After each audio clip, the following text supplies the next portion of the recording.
Hello student, welcome to Gateway classes. तो आज हम यूनिट 2 जिसका नाम है relational data model and language, उसका जो है नया टॉपिक स्टार्ट करेंगे, रिलेशनल अलजेब्रा। इससे पहले वाले लेक्चर में आपने कंस्ट्रेंट पढ़े थे, आज इसके बारे में हम डिटेल्स देखेंगे और साथ में जितने भी एकेटीयू के पीवाईक्यूज हैं वो सारे कवर हो जाएंगे। अच्छा, रिलेशनल अलजेब्रा स्टार्ट करने से पहले एक क्वेश्चन है जो एकेटीयू में आया हुआ है। क्या बोल रहा है कि ऑन डिलीट कैस्केड, यानी कि साथ साथ डिलीट करने वाला बताया था ना कि प्राइमरी की अगर आप डिलीट कर रहे हो तो जहां फॉरेन की यूज हो रही है वो भी डिलीट हो जानी चाहिए। तो हाँ, अगर मैं 2 4 को डिलीट करती हूँ तो कितने टपल फर्दर डिलीट होंगे।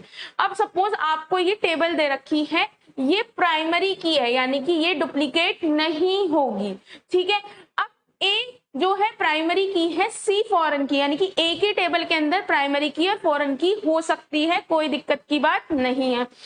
तो अब फॉरेन की का मतलब क्या होता है, इनमें से ही कोई वैल्यू इधर आएगी, रिपीटिशन हो सकती है यानी कि डुप्लीकेट वैल्यू अलाउ है, बट ऐसी कोई भी वैल्यू नहीं आएगी इधर जो इसमें अवेलेबल ना हो। देखो 4 इसमें अवेलेबल है, 3 इसमें अवेलेबल है, 2 इसमें अवेलेबल है, 5 इसमें अवेलेबल है, 4 इसमें अवेलेबल है, ठीक है। तो ये है आपकी फॉरेन की। अब आपसे क्या बोला गया कि मैं जो है 2 4 डिलीट करती हूँ, यानी कि 2 4 अगर मैं डिलीट कर देती हूँ तो कौन कौन से फर्दर टपल डिलीट होंगे। 2 मेरी क्या है, प्राइमरी की, तो कहाँ कहाँ पे 2 प्राइमरी की है, ये है, यानी कि ये भी डिलीट होगा और ये भी डिलीट होगा। अब इन दोनों को डिलीट करने के चक्कर में आपने 5 और 7 प्राइमरी की को भी डिलीट कर दिया है। तो 5 कहाँ कहाँ आया हुआ है, यहाँ आया हुआ है, 5 और कहीं नहीं है, तो ये भी डिलीट हो जाएगा। अब आपने 5 को तो देख लिया, 7 कहीं है, नहीं है। 5 को डिलीट करने के चक्कर में आपने 9 प्राइमरी की को भी डिलीट कर दिया, नहीं है। तो यानी कि अगर आप 2 4 डिलीट करेंगे तो क्या क्या डिलीट होगा, 5 2 7 2 7 5। क्यों होगा, जब आप 2 डिलीट यहां से करेंगे तो जहां जहां 2 है फॉरेन की में वो डिलीट हो जाएगा। ऑन डिलीट कैस्केड का मतलब साथ साथ डिलीट करना, सीढ़ी चढ़ना। अब जब आपने इनको डिलीट किया तो 5 को देखेंगे, ऐसे ही आपके 3 टपल डिलीट हो जाएंगे, ठीक है। ये एकेटीयू में आया हुआ क्वेश्चन है। चलो आप अपना नया टॉपिक स्टार्ट करते हैं जो कि है रिलेशनल अलजेब्रा। अब रिलेशनल अलजेब्रा होता क्या है, ये एक प्रोसीजरल क्वेरी लैंग्वेज। क्वेरी करना यानी कि डेटाबेस से बोलना कि भाई ये काम करना है, ऐसे काम करना है, मुझे क्या चाहिए कि मुझे उन बच्चों के नाम चाहिए जिनकी परसेंटेज क्या हो 60 से ऊपर, इसे बोलते हैं क्वेरी। प्रोसीजरल मतलब प्रोसीजर बताना कि कैसे कैसे करना है, उसको बोलते हैं प्रोसीजरल। तो ये प्रोसीजरल क्वेरी लैंग्वेज है। जो रिलेशनल अलजेब्रा है एक तरह का थ्योरेटिकल फंडामेंटल है रिलेशनल डेटाबेस और एसक्यूएल के लिए। इस लाइन का मतलब समझो, रिलेशनल डेटाबेस क्या होता है कि आपका जो डेटा होता है वो टेबल्स की फॉर्म में स्टोर होता है और एक टेबल का दूसरे टेबल के साथ क्या होता है, रिलेशनशिप होता है। प्राइमरी की होती है, फॉरेन की होती है और कंस्ट्रेंट लगे होते हैं। अब वो एक्चुअली में इंप्लीमेंट करने से पहले जब आप थ्योरेटिकली समझते हैं उसी को ही रिलेशनल अलजेब्रा कहा जाता है। अब ऐसे समझो, जब आप प्रोग्राम बनाते हैं उससे पहले क्या बनाते हैं, फ्लो चार्ट बनाते हैं। तो फ्लो चार्ट एक थ्योरेटिकल कंसेप्ट है कि आपके प्रोग्राम का एग्जीक्यूशन कैसे होगा, ऐसे ही रिलेशनल अलजेब्रा एक थ्योरेटिकल कंसेप्ट है जिसकी मदद से आप आपका जो रिलेशनल डेटाबेस यानी कि जब डेटाबेस में डेटा टेबल्स की फॉर्म में स्टोर हुआ उसको बिना इंप्लीमेंट करे आप समझ सकते हो और एसक्यूएल को भी समझ सकते हो। आप रिलेशनल अलजेब्रा पढ़ोगे, टपल पढ़ोगे, देन लास्ट में आप एसक्यूएल पढ़ोगे। तो जब आप एसक्यूएल पढ़ोगे इन दोनों के बाद तो आपको बहुत आसानी से समझ आएगा, ठीक है। तो मेन पर्पस क्या होता है कि ऑपरेटर डिफाइन करना। आपके कुछ ये ऑपरेटर्स हैं, कुछ फंडामेंटल जिनको आप पढ़ोगे, और एक या एक से ज्यादा इनपुट रिलेशन को आउटपुट रिलेशन में कन्वर्ट करना। यहाँ पे रिलेशन का मतलब होता है बेसिकली टेबल। आप सपोज मेरे लेट में मान के चलती हूँ कि मेरे पास एक टेबल है स्टूडेंट की, ठीक है। तो स्टूडेंट इज माय रिलेशन,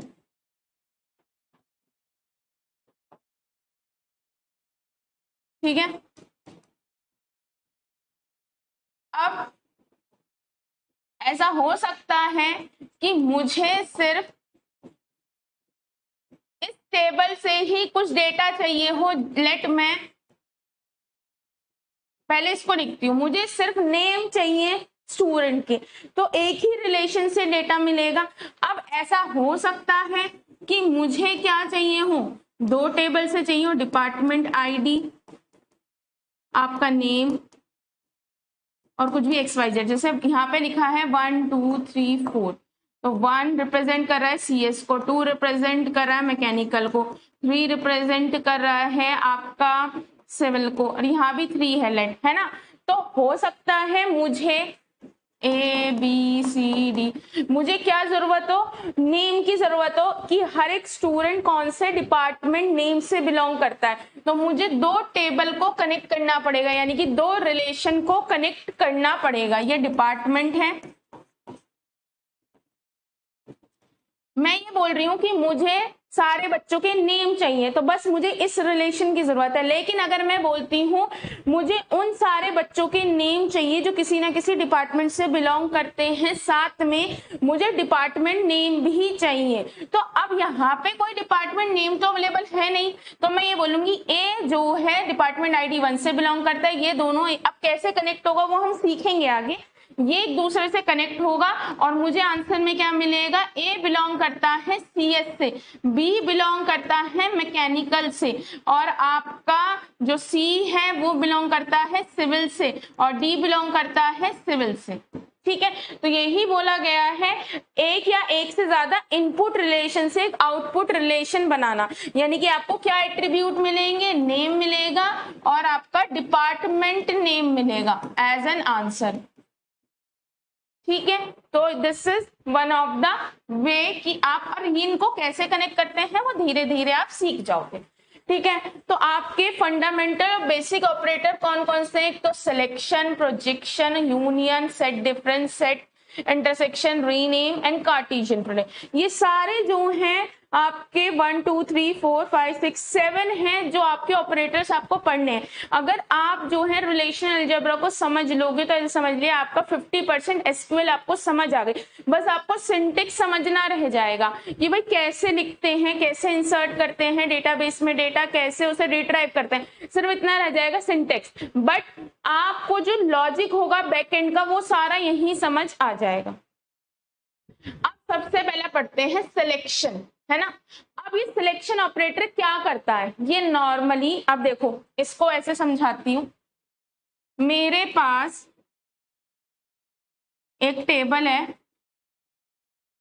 जिसमें है रोल नंबर, नेम, मार्क्स, 1 2 3 4 5। अब ये ABCDE मार्क्स है 60%, 70%, 23%, 60%, और जो है E क्या है 25%। ठीक है, अब मैंने ये बोला सिलेक्शन ऑपरेटर करता क्या है, जो आपके जितने भी टपल्स हैं उन्हें हॉरिजॉन्टली डिवाइड करता है। जैसे कि आप ये समझो, ये अगर आपने ये बोला कि मुझे वो सारे बच्चे चाहिए जिनकी परसेंट मार्क्स 60 या 60 से ऊपर है, तो आपको ये एक टेबल प्रोवाइड करेगा जिसमें कि सारे टपल्स होंगे, बट वो जो सेटिस्फाई कर रहे होंगे रोल नंबर, नेम और मार्क्स। तो इसमें क्या आएगा, अभी कैसे आएगा वो धीरे धीरे सीखेंगे, यानी कि 1 आएगा, A आएगा, 60 आएगा, आपका 4 आएगा, D आएगा, 60 आएगा, आपका 2, ये ऐसा हो सकता है कि कैसे भी दे दे, ये तो जस्ट एक एग्जांपल के तौर पे मैं लिख रही हूँ, 2 आएगा, B आएगा, 70 आएगा, ये ऊपर भी आ सकता है। ठीक है, वो तो आपकी ऑर्डरिंग है कि भाई अगर आप ऑर्डर करोगे तो ये ऊपर नीचे है, लेकिन ये क्या करता है, हॉरिजॉन्टल पार्टीशनिंग करता है, यानी कि टपल्स को दो पोर्शन में डिवाइड करता है, वन पोर्शन जो आपको मिलता है और बाकी डिस्कार्ड कर देता है। यानी कि ये लिखा है, ये जो है सब टपल का सबसेट प्रोवाइड करता है एक रिलेशन से जो पर्टिकुलर कंडीशन को सेटिस्फाई करता है, यानी कि इसमें से वो टपल्स मिले आपको जिसने कंडीशन को सेटिस्फाई करा। अब मेरे पास ये है टपल 1, ये है टपल 2, ये है tuple 3, this is tuple 4, this is tuple 5। ये टपल्स है, इसमें से कौन से टपल मिले जो सेटिस्फाई कर रहे थे कंडीशन। मेरी कंडीशन क्या थी कि जिनके मार्क्स जो हैं वो ग्रेटर देन इक्वल टू 60, तो बस ये वाला टपल मिलेगा, ये वाला टपल मिलेगा और ये मिलेगा, 3 टपल्स मिलेंगे। ठीक है, अब जो सिलेक्ट ऑपरेटर है उसे हम बोल सकते हैं हॉरिजॉन्टल पार्टीशनिंग, यानी कि हॉरिजॉन्टल का मतलब होता है आप जो है ऐसे डिवाइड कर रहे हैं, क्योंकि एक तो टेबल ये है, ये टेबल वो है जो आपको चाहिए, और डिस्कार्डेड टेबल जो आपको नहीं मिलेगी वो क्या होगी, रोल नंबर, नेम और मार्क्स। कौन सी वाली टेबल नहीं मिलेगी, आपको नहीं मिलेगा 3 और आपको नहीं मिलेगा 5 रोल नंबर। 3 का क्या है C और इसका क्या है E, यानी कि 23, 25। देखो हॉरिजॉन्टली पार्टीशन कर दिया है ना इसने, कि वो टपल जो आपको नीडेड थे वो आपको एज एन आउटपुट शो हो जाएंगे और रेस्ट जो है डिस्कार्ड हो जाएंगे। यही लिखा हुआ है। ये 2 सेट ऑफ टपल्स में डिवाइड करता है, एक वो टपल्स का सेट आता है जो कंडीशन को सेटिस्फाई करता है और एज एन रिजल्ट वो आपको एज एन आउटपुट मिल जाता है, और वो टपल जो सेटिस्फाई नहीं करते हैं उन्हें हम डिस्कार्ड कर देते हैं। अभी क्या कैसे करता है, इसका सिंटेक्स क्या है, इसका सिंटेक्स है ऐसे, ये सिग्मा नीचे कंडीशन लिखी होती है, आर जो है रिलेशनल अलजेब्रा होता है एट द एंड। आप इसे नॉन टेक्निकल टर्म में कह सकते हैं कि ये एक टेबल होती है जिससे आपको डेटा को फेच करना होता है।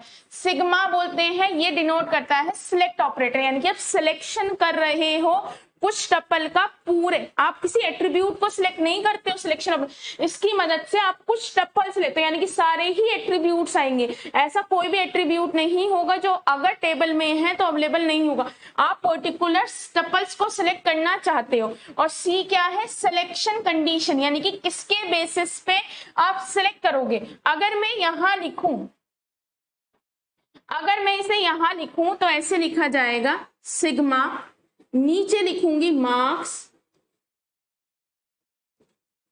यूज किया ग्रेटर देन इक्वल टू 60, और कौन सी टेबल से, सपोज ये टेबल है स्टूडेंट, तो यहां पे लिखा आ जाएगा स्टूडेंट। ठीक है, दिस इज सिग्मा जो रिप्रेजेंट कर रहा है आपको टपल सेलेक्ट करने हैं पूरी टेबल में से, कोई एट्रीब्यूट गायब नहीं होगा। ये बता रहा है कौन से कंडीशन पे आपको टपल सेलेक्ट करने हैं, कौन सा टेबल चाहिए। ठीक है, यही लिखा है। आपको कोई भी बुलियन एक्सप्रेशन हो सकता है, सिंपली एक छोटा सा कि जिनका रोल नंबर 3 है, जैसे कि अगर मैं ये वाली कंडीशन लिखूं कि मुझे जिसका रोल नंबर 3 है उसको सेलेक्ट करो, तो अगर आप इस टेबल की बात करो तो क्या आउटपुट आएगा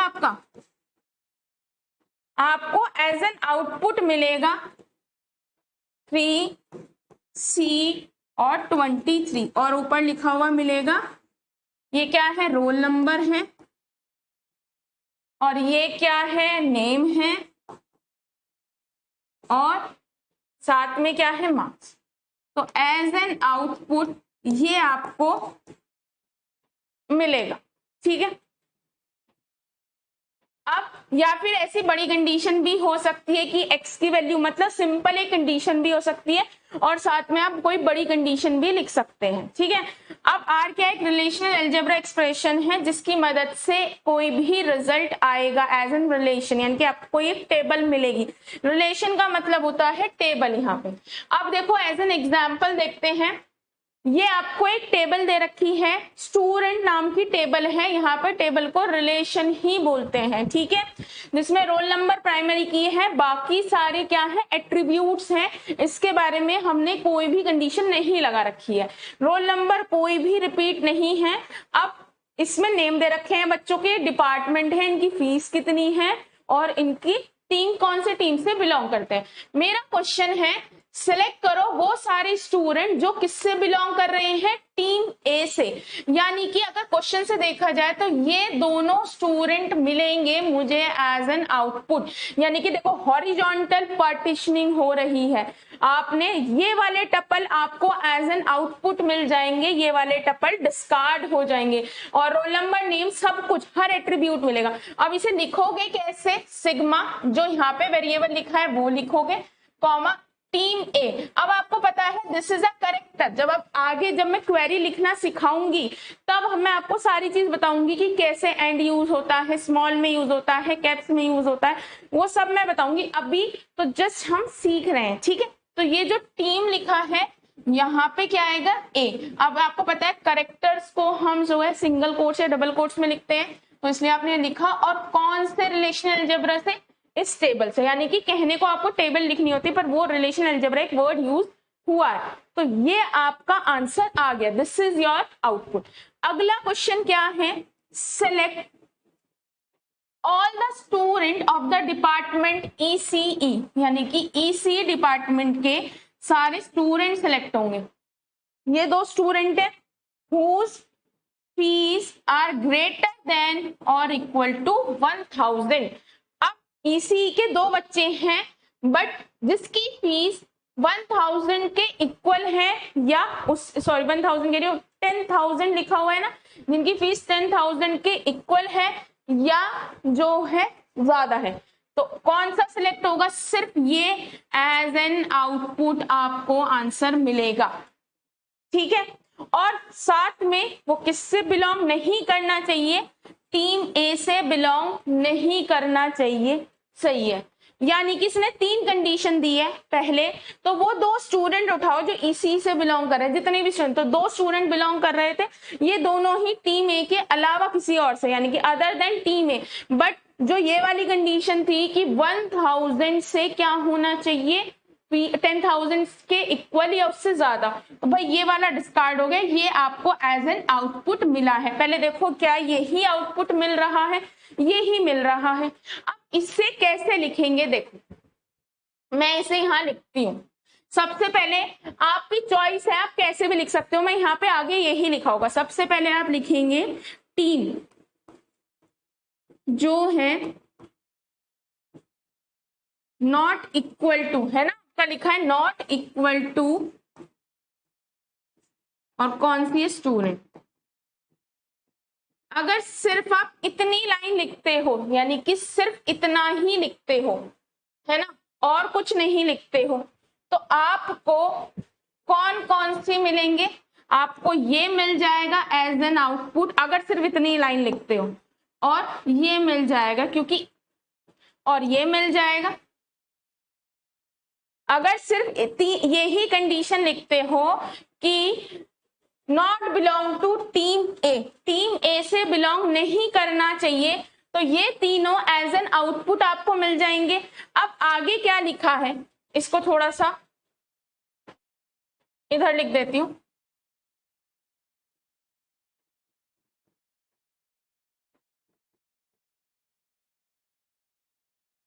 यहां क्या लिखा है आपका, ठीक है, यानी कि 3 आपको मिलेंगे क्योंकि टीम ए से बस यही बिलोंग नहीं कर रहे। बट आगे क्या लिखा है, उन्होंने लिखा है कि भाई ना वो या तो ECE डिपार्टमेंट से बिलोंग करने चाहिए, तो आप ऐसे लिखोगे डिपार्टमेंट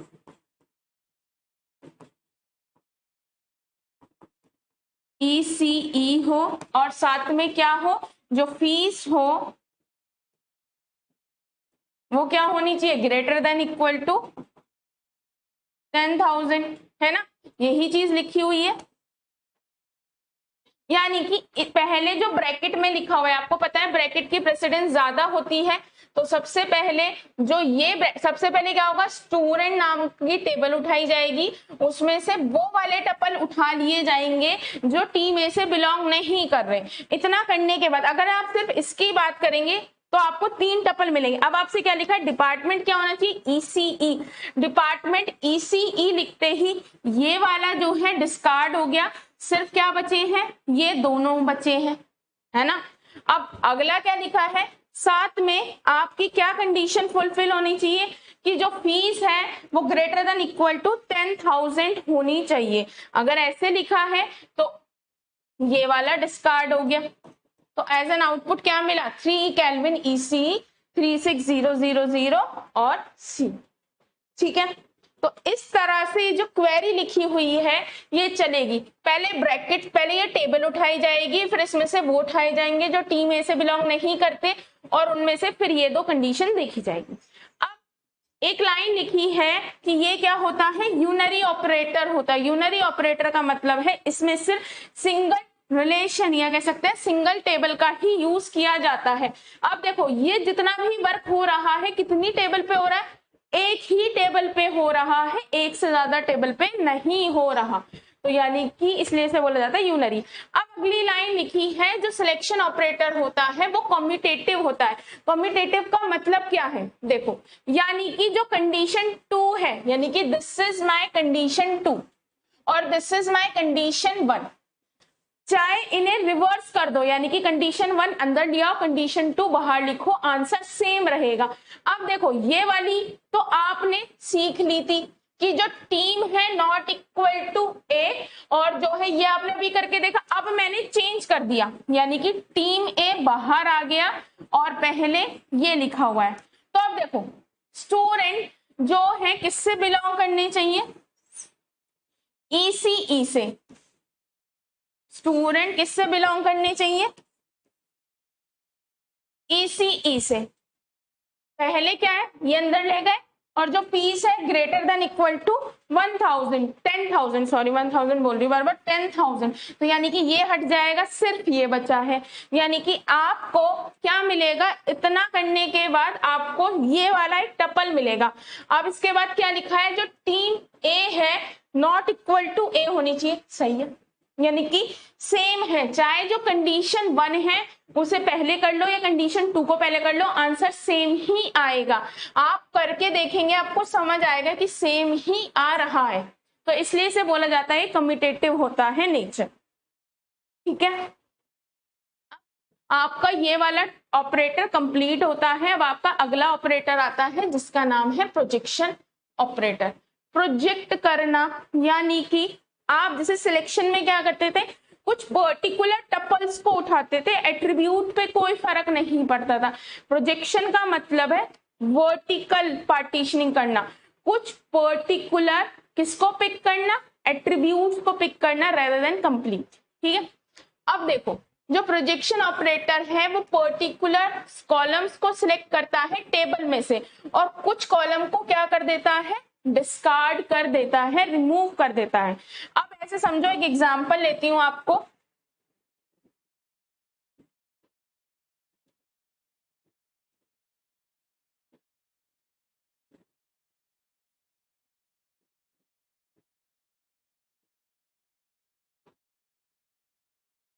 ठीक है, ये मेरी प्राइमरी की है 1 2 3 4 5 6 4।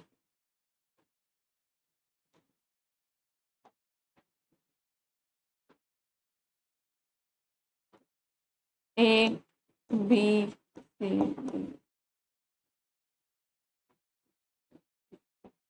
रैंडम लिख रही हूँ। ठीक है, अब अगर मैं आपसे बोलूं मुझे रोल नंबर और नेम चाहिए, ठीक है, और यहाँ पे सपोज जेंडर भी लिखा हुआ है, मेल फीमेल मेल फीमेल, ठीक है। अगर सिर्फ यहाँ पे क्या लिखा हुआ है, अब ये बहुत सारे, अब मैं बोलूं कि मुझे सिर्फ रोल नंबर और नेम चाहिए एज एन आउटपुट, तो आपको जो टेबल मिलेगी उसमें क्या मिलेगा, रोल नंबर मिलेगा और नेम मिलेगा। 1 2 3 4 5 ABCDE,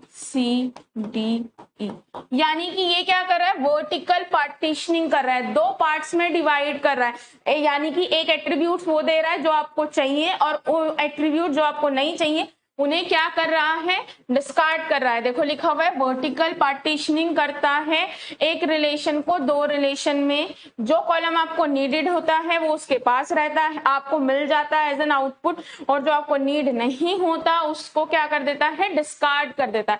अब इसका सिंटेक्स क्या है, इसे लिखते हैं पाई ए आर। पाई क्या होता है, ये बताता है कि ये प्रोजेक्शन ऑपरेटर है, ठीक है। आपका जो ए होता है एट्रीब्यूट लिस्ट होती है जो आपको चाहिए होती है as an result rather than complete table. आप चाहें तो पूरी टेबल की जो एट्रीब्यूट्स हैं वो भी लिख सकते हैं, ठीक है। और आर क्या है, एक रिलेशनल एक्सप्रेशन है जिसकी मदद से एक रिजल्टेंट रिलेशन आपको मिलता है। अब जो मैंने ये लिखा है तो मैं इसको कैसे लिखूंगी, देख पाई है ना। अब देखो मैं यहाँ पे ऐसे लिखती हूँ, पाई क्या चाहिए, रोल नंबर और नेम, और यहाँ क्या आएगा आपका स्टूडेंट। जो टेबल है वो ये थोड़ा सा नीचे लिखा जाता है, ठीक है। तो ये लिखने से आपको ये मिल जाएगी। अच्छा चलो इससे ना देखो ये एग्जाम, अच्छा इससे पहले एक चीज और सिखाती हूँ। अब इससे आपको ये आंसर मिला, अब मैं लिखती हूं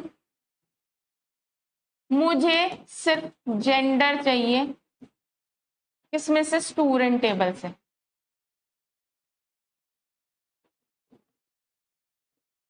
अब देखो बेसिकली अगर सिर्फ आप रोल नंबर की बात करो, उसमें बहुत सारी चीजें आपको सीखने को मिलेगी। आपने ये क्या है, प्राइमरी की है, ये क्या है आपकी नॉन प्राइमरी की।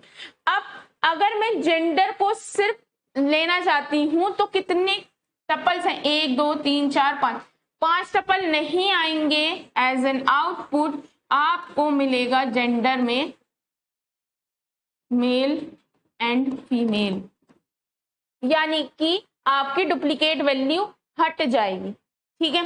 यानी कि डुप्लीकेट वैल्यू अलाउ नहीं करता है if this is non primary key, और we can say not with.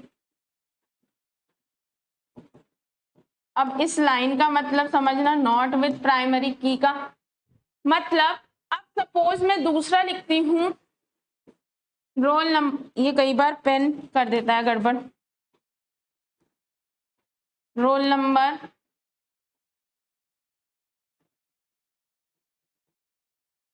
ठीक है, और मैं लिखती हूं जेंडर।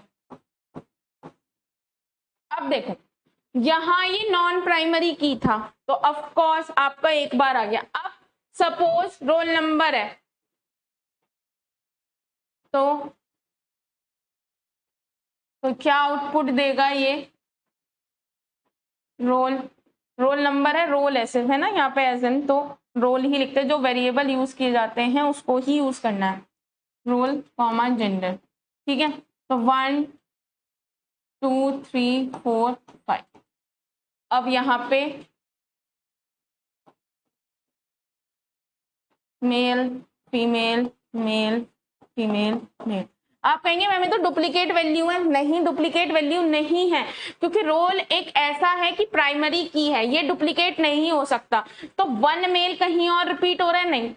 2 फीमेल कहीं और, यानी कि 2 के साथ फीमेल कहीं और रिपीट हो रहा है, नहीं। तो डुप्लीकेट वैल्यू ये अलाउ नहीं करता है।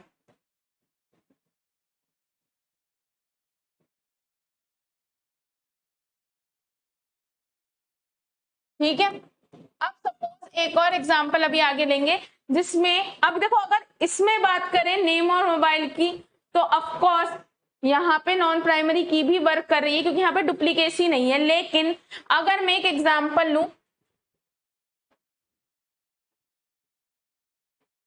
रोल नंबर नेम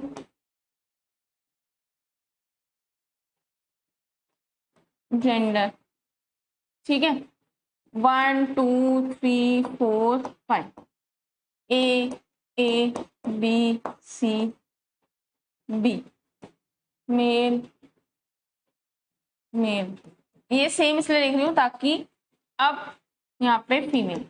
देखो अगर मैं लिखती हूं कि और ये स्टूडेंट नाम की टेबल ही है। अब मैं इसमें लिखती हूं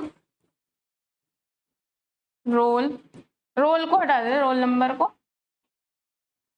अब मैं लिखती हूँ नेम और जेंडर। अब नेम और जेंडर लिखती हूं तो आपको एज एन आउटपुट नेम और जेंडर के एट्रीब्यूट मिलने चाहिए।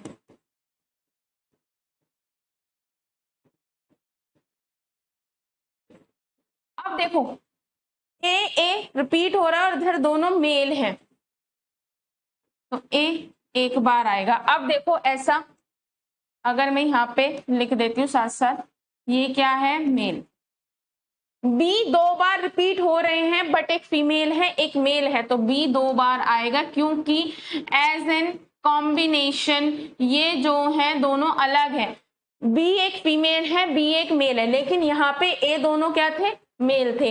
अब क्या है सी, सी क्या है, तो आपके ये कह सकते हैं कि जब आप प्रोजेक्शन ऑपरेटर लगाते हो तो जो मेन लिस्ट में टपल होते हैं वो इक्वल भी हो सकते हैं और लेस देन भी हो सकते हैं, जो आपकी आउटपुट रिलेशन मिलता है। अब देखो इसमें कितने थे 1 2 3 4 5 और आपको कितने मिले 4, क्योंकि यहाँ डुप्लीकेसी अलाउ नहीं है। और अब यहाँ देखो इस सेंस में कितने टपल्स थे 5, 5 ही मिले। ये डिपेंड करता है कि ये डुप्लीकेसी को रिमूव करता है एट द एंड, चाहे ऐसे रिमूव हो या वैसे, बस ठीक है। तो ये आपको समझ आया, तो यही यहाँ लिखा हुआ है। अब इसका क्वेश्चन करते हैं। देखो ये आपको एक टेबल दे रखी है, employee ID is your primary key, ठीक है। आपको क्या बोला गया है, आपको नेम और सैलरी सेलेक्ट करनी है।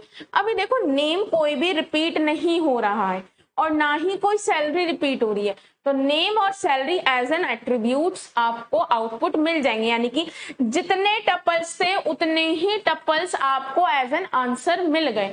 अब अच्छा आपको एसक्यूएल कई बार क्वेश्चन पूछा जाता है, इसलिए यहाँ पे एसक्यूएल का हल्का सा मैं आपको बताती हूँ। इसमें अभी हम एसक्यूएल नहीं पढ़ेंगे, relational algebra, tuple algebra, then we move to SQL, ठीक है। लेकिन कई बार क्वेश्चन आता है कि जो आपका प्रोजेक्शन ऑपरेटर होता है वो एसक्यूएल के किस ऑपरेटर की तरह वर्क करता है। ये वर्क करता है सेलेक्ट नाम। अच्छा अभी ये बताओ, कुछ नहीं लिखा लेकिन एक इतना समझ आ रहा है ना, सेलेक्ट करो नेम और सैलरी, किस में से, एम्प्लॉय नाम की टेबल। यहाँ एम्प्लॉयज लिखा हुआ है तो यहाँ पे हम सेम लिख लेते हैं। ये याद रखना सेम ही वेरिएबल यूज करना होता है थ्रू आउट। जैसे यहाँ अगर ये लिखा हुआ है और आपने गलती से यहाँ एस नहीं लिखा या यहाँ एस लिख दिया तो एरर आएगी, ठीक है। तो ये बिल्कुल ये बोल रहा है कि नेम और सैलरी पिक करके दो इस टेबल में से। तो एसक्यूएल का जो सेलेक्ट आपका होता है ऑपरेटर वो बिल्कुल इसकी तरह वर्क करता है, ठीक है। अब अगला आपको बताया था कि आपको क्या करना है, select all the data of the IT department. अब देखो ये मैं क्यों बता रही हूं, क्योंकि यहाँ पे मुझे बताना है ये, ठीक है। आपको मुझे ये बताना है सिलेक्ट नेम एंड एम्प्लॉय। अगर आप लिखते हैं, देखो यहाँ पे इसके बाद ये एक चीज भी पता लगेगी यहाँ पे,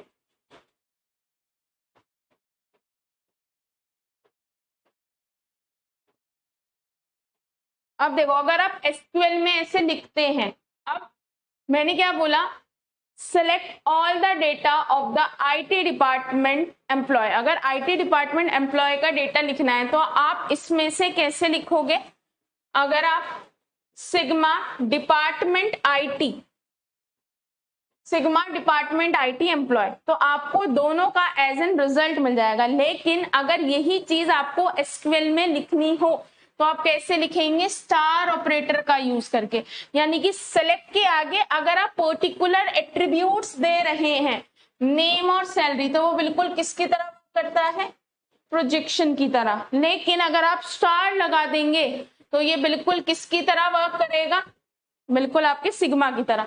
आपने क्या बोला है, select every attribute from the employees table where department is IT. आपको सिग्मा का मतलब है सारे के सारे एट्रीब्यूट सेलेक्ट होंगे। एट्रीब्यूट्स इन्हें बोलते हैं ना, दीज आर एट्रीब्यूट्स, है ना, these are attributes. All attributes must be selected of those people whose department is ID. इसका भी मतलब यही है कि सारे जो है आपके टेबल में से जितने भी एट्रीब्यूट्स हैं वो सिलेक्ट होंगे एम्प्लॉय टेबल में से जिसके डिपार्टमेंट है आईडी। तो ये दोनों बिल्कुल सेम वर्क करता है। अब एक क्वेश्चन करके दिखाती हूँ जिसमें प्रोजेक्शन और सिलेक्शन को एक साथ यूज किया जाए। तो सपोज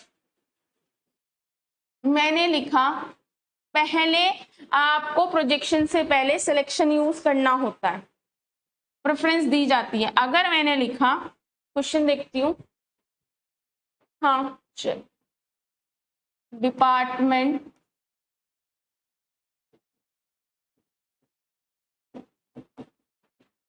आईटी, स्मॉल में लिखा हुआ है ना, हाँ आईटी कैप्स में, आईटी कौन सी टेबल में से, एम्प्लॉयज टेबल में से, ठीक है। उसमें से क्या सिलेक्ट करना है आपको, सिर्फ नेम। तो अच्छा, ये टेबल ये क्वेश्चन कैसे रन होगा। अब डिपार्टमेंट आईटी में दो दो हैं, तो यानी कि इन्हें पहले जब ये वाला चलेगा तो पहले क्या आएगी, एक टेबल आएगी, टेम्परेरी टेबल। यही टेबल मैं यहां लिख देती हूं, एम्प्लॉय आईडी, ठीक है। आप यहाँ पे नीचे आ गया, आपको हमेशा याद रखना है, या तो बिना स्पेस के लिखो, यानी कि ऐसे लिखो एम्प्लॉय, ठीक है। वरना आपने जैसे यहाँ पे जो है बिना स्पेस के लिखा हुआ है, अगर आप ऐसे देते हो तो आप ऐसे दे सकते हो, लेकिन यहाँ पे बिना स्पेस के लिखा हुआ है तो हम कैसे लिखेंगे, एम्प्लॉय। ये आपको याद रखना है, ये एम्प्लॉय आईडी, नेम, डिपार्टमेंट,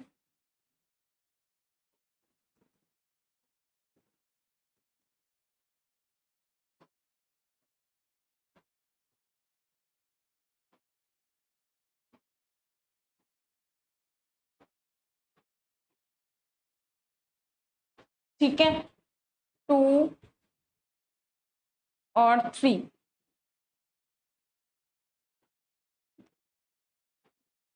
तो आपका ये आ जाएगा बॉब, यही तो आएगा चार्ली, आईटी, आईटी 7000, 1 2 3 4, यहाँ क्या है, 1 1 2 3, ठीक है। यानी कि ये पोर्शन चल गया। अब इसके बाद क्या लिखा है, इस टेबल में वो लोग हैं जिनके डिपार्टमेंट क्या है, आईटी। अब इसमें से आपको क्या पिक करना है, नेम। तो नेम पिक करेंगे तो सिर्फ एज एन आउटपुट आएगा आपका name Bob and Charlie is your final answer. ये क्या है, टेम्परेरी आपको करके दिखाया है कि कैसे आएगा, फाइनल आंसर तो यही आएगा। चलो मैं आपको एक आध क्वेश्चन करके दिखाती हूँ इसका, ताकि आप समझ सकें, ठीक है। सपोज मैंने लिया, रोल नंबर से स्टार्ट करते हैं,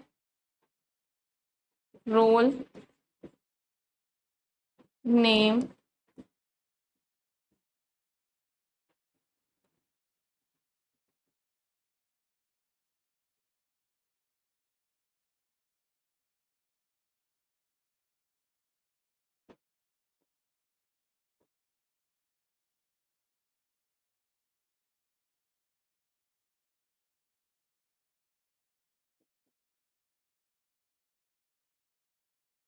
अब देखो मैंने ये बोला सबसे पहले कि जिनके मार्क्स ग्रेटर देन और इक्वल टू 60 हैं, ठीक है। कौन सी टेबल से, स्टूडेंट टेबल से, या स्टूडेंट रिलेशनल अलजेब्रा, है ना, स्टूडेंट, उनके सिर्फ नेम को आपको करना है। तो अब जब ये टेबल चलेगी तो आपके पास इसके अकॉर्डिंग क्या आएगा आउटपुट। इसके अकॉर्डिंग देखा जाए तो आपको आउटपुट मिलेगा आपका रोल नेम और मार्क्स। ग्रेटर देन 60 किसके हैं, 1 2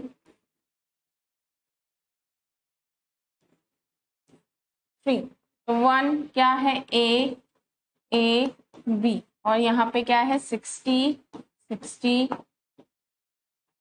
70। ठीक है, तो अगर इसके हिसाब से जिनके marks greater than equal to 70, अब मुझे सिर्फ क्या चाहिए, नेम चाहिए। तो अब मुझे जो नेम चाहिए ये क्या है, सिर्फ ये वाला एट्रीब्यूट चाहिए। तो मुझे एज एन आउटपुट क्या मिलेगा, नेम ए और बी, क्योंकि ए क्या हो रहा है, रिपीट हो रहा है, इसलिए ये आएगा। लेकिन अगर मैं अभी ऐसे लिख दूं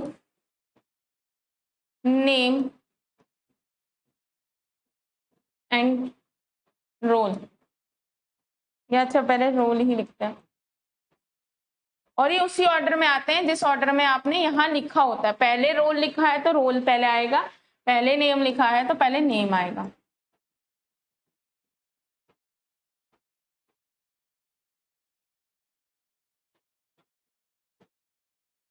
ये नीचे लिखा जाता है, ठीक है।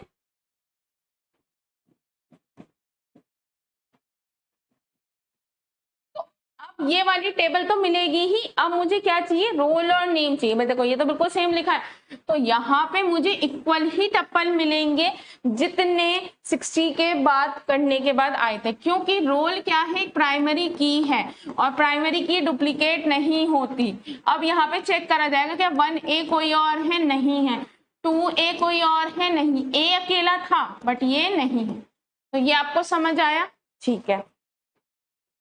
अब चलो देखो, अब ये दे रखा है, सपोज आपने एम्प्लॉय टेबल दे रखी है और आपने डिपार्टमेंट और सैलरी बोला है। अब देखो department HR IT HR IT, मुझे ये और ये चाहिए था। अब देखो HR 2 है, तो ये देखो क्या सैलरी डिफरेंट है, सेम है, डिफरेंट है, तो HR आ जाएगा। अब IT देखो 3 है, तो 70,000 ये आएगा, पर ये 75 है, तो ये एक बार आएगा, ऊपर आ जाएगा, नीचे नहीं आएगा, क्योंकि ये डुप्लीकेट की तरह वर्क कर रहा है, और फाइनेंस आपका आंसर आ जाएगा। ठीक है,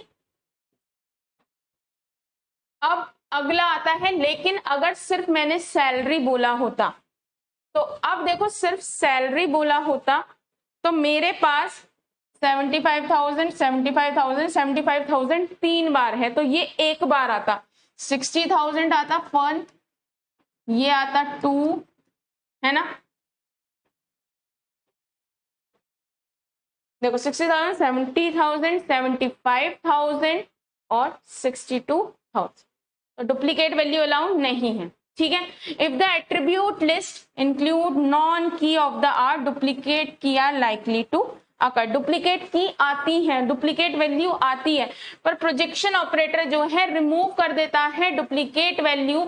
सिर्फ क्या करता है, अब देखो अगर सिर्फ आप सैलरी मांग रहे थे तो भाई ये डुप्लीकेट वैल्यू है 75, आपने बोला कि भाई सैलरी बता दो एम्प्लॉयज की कितनी कितनी है, नाम नहीं पूछे, तो भाई आप बार बार रिपीट क्यों करोगे 75 था। आप तो ये बताओगे एक तो कुछ किस तरह की सैलरी अवेलेबल, 60,000 मिलती है, या आप कहीं ग्लास डोर पे जाते हो कि मैक्सिमम सैलरी मिनिमम सैलरी, यही तो बताता है कि मिनिमम 3 से 4 लाख है, मैक्सिमम 10 से 12 लाख है। अब वो ये थोड़ी बताएगा 3 से 4 लाख 3 से 4 लाख, आपको यार ये क्या हो रहा है। तो यही वो चीज है, आपसे बोला जाएगा कि भाई मिनिमम 60,000 है, फिर 62 है, 70 है, ये 4 रेंज है जो इस कंपनी में अवेलेबल है सैलरी की। अब ये तो रिपीटिशन है ना बार बार, तो इसको थोड़ी बताएगा। ठीक है, अब क्या लिखा है, जो टपल्स होते हैं रिलेशनशिप में जो प्रोजेक्शन ऑपरेटर से मिलते हैं वो लेस देन और equal to the number of tuple in R. ठीक है, लेस देन भी हो सकते हैं और इक्वल भी हो सकते हैं। लेस देन कब होंगे, जब नॉन प्राइमरी की के साथ होगा, और इक्वल कब होंगे, जब प्राइमरी की के। और ऐसा भी हो सकता है कि अगर मैं नेम चाहती, सिर्फ मैं अगर लिखती नेम, कि मुझे नेम चाहिए किसके, एम्प्लॉय टेबल की। तो आपको दिख रहा है कोई भी रिपीट नहीं है, तो इक्वल है, डिपेंड है, बस ये डुप्लीकेसी रिमूव करता है, डुप्लीकेट अलाउ नहीं करता बिल्कुल भी। ठीक है, अब देखो मैंने क्या लिखा है,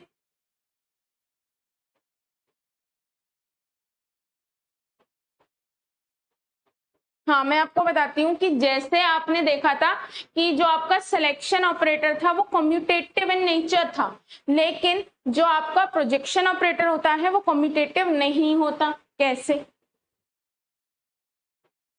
अब एम्प्लॉय आईडी, ठीक है, नेम, डिपार्टमेंट, ये सारा लिखा हुआ है। इसने क्या बोला, पहले ये ब्रैकेट वाला चलेगा, एम्प्लॉय नाम की टेबल से डिपार्टमेंट और सैलरी पिक कर लो। HR, IT, IT, HR, finance. IT के ये दो रिपीट थे तो एक बार आ गए। अब उसने बोला ये जो टेबल है इसमें से सिर्फ डिपार्टमेंट पिक करो। तो क्या क्या डिपार्टमेंट थे? HR था, IT दो बार था। तो आपसे अगर बोला जाए कि आप कंपनी में ग्लास डोर पर सर्च करो कि भाई कौन कौन से डिपार्टमेंट, तो ये थोड़ी लिखेगा HR, IT, IT, वो बोलेगा HR है, IT है, फाइनेंस है, तो यानी कि 3 आ गए। अब अगर जो ये मैंने लिखा हुआ है इसको इंटरचेंज कर दूं, यानी कि पहले डिपार्टमेंट पिक कर लिया और फिर डिपार्टमेंट सैलरी, तो पहले तो डिपार्टमेंट आ गया, ठीक है। अब इसके बाद ये लिखेगा कि भाई मैं डिपार्टमेंट और सैलरी कैसे पिक करूं, क्योंकि सबसे पहले तो मैंने सिर्फ डिपार्टमेंट ही पिक किया। यानी कि आप जो है अगर जो ये वाली कंडीशन है इसे बाहर लिखेंगे, आपको देखने में तो लग रहा है कि मैम आ तो यही रहा है, नहीं, पॉइंट समझो। इस लाइन का मतलब क्या है, पहले एम्प्लॉय नाम की टेबल से सिर्फ डिपार्टमेंट नाम का एट्रीब्यूट्स पिक करो, फिर इस डिपार्टमेंट नाम की टेबल से क्या करो, डिपार्टमेंट और सैलरी पिक करो। Is it possible? नहीं। यहां क्या बोल रहा है कि पहले डिपार्टमेंट और सैलरी नाम की एट्रीब्यूट को पिक करो, देन उसमें से सिर्फ डिपार्टमेंट पिक करो। तो ये बोलता है जो आपका प्रोजेक्शन ऑपरेटर होता है वो कम्यूटेटिव नहीं होता। ठीक है, ये बताता है। अब इसके कई बार इसमें डिफरेंस आ जाता है। डिफरेंस क्या है, सिलेक्शन ऑपरेटर को कई बार हम हॉरिजॉन्टल पार्टीशनिंग भी बोलते हैं, इसी को क्या बोलते हैं, वर्टिकल पार्टीशनिंग भी बोलते हैं। ये नॉर्मली कुछ टपल्स को सिलेक्ट करने में मदद करता है, सबसेट ऑफ टपल जो किसी कंडीशन को मीट करती है उस पर्टिकुलर सिंटेक्स में। जबकि जो सिलेक्ट आप it is used to select certain attribute, और कुछ एट्रीब्यूट को आप क्या कर देते हैं, डिस्कार्ड कर देते हैं। ठीक है, ये कैसे पार्टीशनिंग करता है, हॉरिजॉन्टली। ये कैसे पार्टीशनिंग करता है, वर्टिकली। ठीक है, तो ये कुछ चीजें हैं आपकी। ठीक है, अब आगे देखो, अगला क्या आता है, ऑपरेटर सिंबल। ये सिग्मा सिंबल से डिनोट होता है, ये पाई सिंबल से डिनोट होता है। ठीक है, ये कम्यूटेटिव होता है, ये कम्यूटेटिव नहीं होता है। ये अगर बात की जाए तो जितने भी कॉलम्स हैं वो सारे ये सिलेक्ट करके देगा स्पेसिफिक एट्रीब्यूट टपल के, जबकि ये पर्टिकुलर कॉलम ही सिलेक्ट करके देता है जो आप चाहते हो, क्योंकि जो सिलेक्शन ऑपरेटर है वो इस तरह से करता है पार्टीशनिंग और ये ऐसे करता है। अब विच यूज फर्स्ट, अगर बात की जाए अगर सिलेक्शन और प्रोजेक्शन ऑपरेटर एक साथ है तो पहले सिलेक्शन ऑपरेटर परफॉर्म होता है before projection, projection operator perform after selection operator, अगर एक साथ लगाए जाते हैं। ठीक है, क्यों करा जाता है, इसकी प्रेसिडेंस ज्यादा है। चलो मैं पहले आपको कुछ क्वेश्चंस करके दिखाती हूँ, ठीक है, उससे आपको आइडिया लगेगा।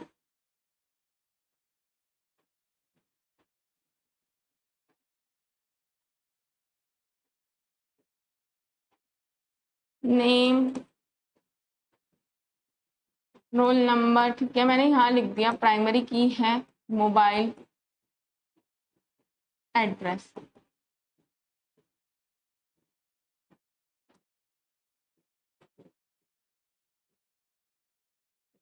ए ए डी, रोल नंबर है 12392639263427945639 44785867।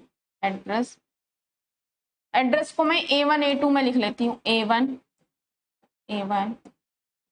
A2 A3 A4। ठीक है, पहला क्या है, सेलेक्ट दोज एड्रेस, और यहाँ पे मार्क्स भी लिख देती हूँ ताकि आसान रहे। 60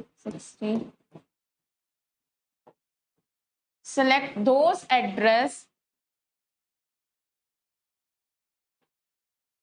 whose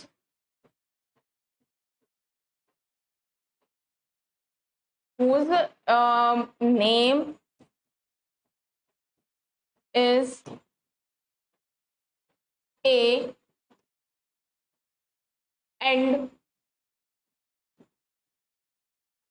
या यहाँ पे मार्क्स में थोड़ा सा चेंज करती हूँ ताकि आपको समझ आए। यहाँ पे who and marks is less than equal to 60। अब उनका एड्रेस सेलेक्ट करना है जिसका नाम A है। A नाम दो बच्चों के हैं, ठीक है, यानी कि इस हिसाब से तो ये पर marks less than equal to 60, तो यानी कि A1 as an address select होगा। अब इसे कैसे लिखेंगे, देखो आपका जो नेम है वो क्या होगा, A एंड, ठीक है, नेम क्या होना चाहिए A, और जो मार्क्स हैं वो लेस देन इक्वल टू 60 होने चाहिए, ठीक है। चाहे आप इसमें यहाँ पे ये ना लगाओ, ये आपकी चॉइस होती है। कौन से टेबल से, स्टूडेंट टेबल से। एट द एंड आपको ये लिखने आने चाहिए, और आपको क्या चाहिए, उसका एड्रेस। तो आपको सबसे पहले नेम ए के कौन से बच्चे मिलेंगे, ये दो बच्चे मिलेंगे, और जिनके मार्क्स लेस देन और इक्वल टू 60, यानी कि सिर्फ ये मिलेगा और इसका एड्रेस आपको मिले।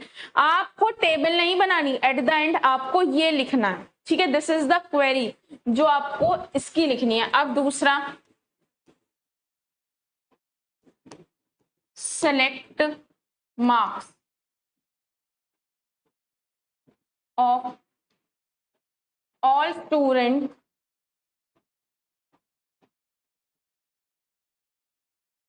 whose marks less than equal to 70, ठीक है।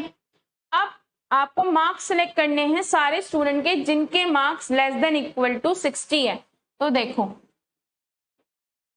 कुछ भी आ सकता है बनाने के लिए, ऐसा कुछ नहीं है। तो आप लिखोगे marks less than equal to 60, less than equal to 70 sorry, और कौन सी टेबल से, स्टूडेंट टेबल से, ठीक है। और क्या सिलेक्ट करने हैं, उनके मार्क्स ही सिलेक्ट करने हैं, ठीक है। ऐसा हो सकता है आप ये देखना चाहते हो कॉलेज में कितने बच्चे हैं जिनके लेस देन 60 है, क्या क्या नंबर है, आप क्या क्या नंबर है। अब देखो लेस देन इक्वल टू 70 ये है, तो यानी कि 60 और 70 एज एन आउटपुट आएगा। आपका आउटपुट क्या आएगा, 60 और 70। क्यों आएगा, डुप्लीकेट वैल्यू अलाउ नहीं है। लेकिन अगर मैं यहीं पे इसी में ही जरा सा चेंज कर देती और मैं लिख देती select name and marks of all students whose marks less than equal to 70। अगर इतना ही करती तो देखो नाम रिपीट हैं, बट अब आप देखो अगर इतना ही लिखो तो जिनके marks less than equal to 70 हैं तो क्या है, 70 60 70 ये आएगा मार्क्स में, और यहां पे नेम में क्या आएगा, A A B। कहने को A 70 डुप्लीकेट है, A डुप्लीकेट है, पर A 70 B 70 नहीं है डुप्लीकेट, इसलिए कितने आउटपुट में आएंगे? 3 आएंगे। क्यों? आपने क्या बोला है? जिनके मार्क्स लेस देन 70 है या इक्वल टू 70 है, ये रहे 70 60 70। अगर सिर्फ मैंने उनका मार्क्स ही पूछे होते तो 60 और 70, इस टेबल के अगर इसके अकॉर्डिंग देखा जाए तो सिर्फ आंसर क्या आएगा? 70 और 60 एज एन आंसर आएगा। ठीक है, लेकिन अगर बात की जाए यहाँ तो यहाँ तीनों आएंगे। और इसे लिखना कैसे है? सिंपल सा वही है, आप लिखोगे marks less than equal to 70, student और मार्क्स। और देखो अब ऐसे समझो, एक चीज और समझाती हूँ, जिस ऑर्डर में ने यहाँ पे लिखा है यानी कि नेम और मार्क्स, उसी ऑर्डर में यहाँ पे आउटपुट आएगा। ठीक है, अगर मैंने यहाँ पे लिख दिया होता मार्क्स स्लैश नेम और बाकी सारा सेम है, या लिख देती हूं मैं इसे मार्क्स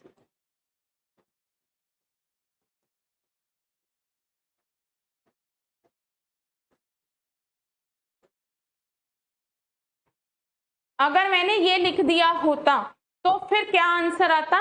फिर पहले आता मार्क्स, फिर आता नेम, A B 70 60, यानी कि जिस ऑर्डर में यहाँ पे आप एट्रीब्यूट्स के नाम देते हैं उसी ऑर्डर में आंसर आता है। ठीक है, ये चीज आपको ध्यान रखनी हो। तो आपने यहां तक कर लिया। आज हमने बेसिकली क्या सीखे हैं? आपने दो ऑपरेटर्स बेसिकली सारे सीख लिए, उनके बारे में डिटेल ले ली। क्या है आपके दो ऑपरेटर्स? Selection and projection.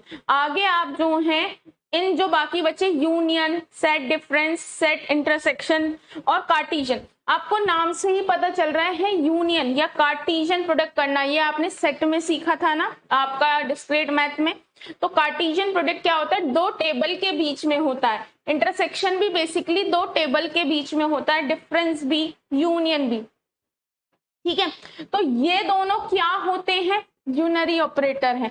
आपका जो प्रोजेक्शन है यूनरी,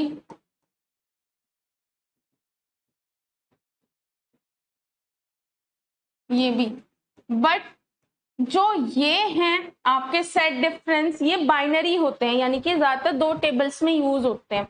रीनेम का मतलब नॉर्मली नाम से पता चल रहा है किसी भी टेबल को चेंज करना, उसके नेम को चेंज करना। देखो ये अगर आपको आसानी से समझ आ गया तो ये यूनिट बहुत ईजी है। देखो आप थ्योरी जैसा इस यूनिट में कुछ नहीं है ना, 1% भी थ्योरी जैसा नहीं है।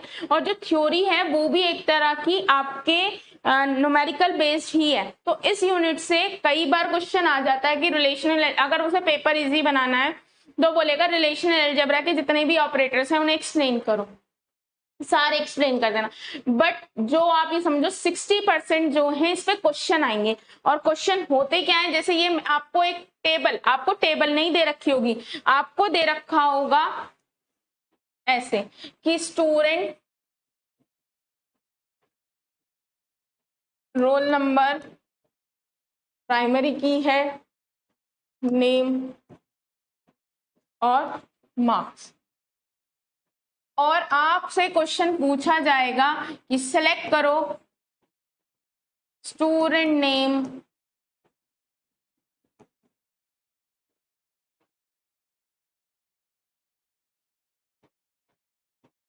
whose marks less than 60 and roll number between 3 to 12। मतलब इस तरह से कुछ भी आपको क्वेश्चन पूछा जाएगा और उन क्वेश्चंस के आपको क्या लिखने होंगे? आपको क्वेरी लिखनी होगी। एक तरह से न्यूमेरिकली है तो आपको इस तरह से क्वेश्चन आएंगे ना, आपको ऐसे टेबल मिलेगी। टेबल आपको इसलिए समझा रही हूँ ताकि आप ग्रैप्स कर सकें चीजें। आपको ये क्या होता है, स्कीमा, रिलेशनल स्कीमा, यानी कि टेबल का ढांचा आपको मिलेगा कि आपको पता चल रहा है कि टेबल का नाम है स्टूडेंट, दिस इज प्राइमरी की, दीज आर एक्स्ट्रा एट्रीब्यूट। अब उसमें डुप्लीकेट भी हो सकते हैं, नहीं भी हो सकते, वो आपसे कोई फर्क नहीं पड़ता। आपको सिर्फ नॉर्मली क्वेरी लिखते जाना है, इसके अलावा आपको कुछ नहीं करना है, ठीक है। तो ये मैंने आपको बता दिया। अब इसके बाद नेक्स्ट लेक्चर में हम सारे जो भी ऑपरेटर्स बच रहे हैं वो करेंगे, देन उसके बाद मूव टू आर न्यूमेरिकल्स, क्योंकि बेसिकली न्यूमेरिकल्स ही आते हैं आपको, ठीक है। अब इसके बाद इसमें अभी मैंने AKTU का इतना नहीं लिखा है, और जितनी भी प्रॉब्लम्स होंगी वो हम साथ साथ करेंगे, हर एक टॉपिक के क्वेश्चंस करते जाएंगे और SQL की क्वेरी भी आपको समझने में आसानी होगी। Thank you.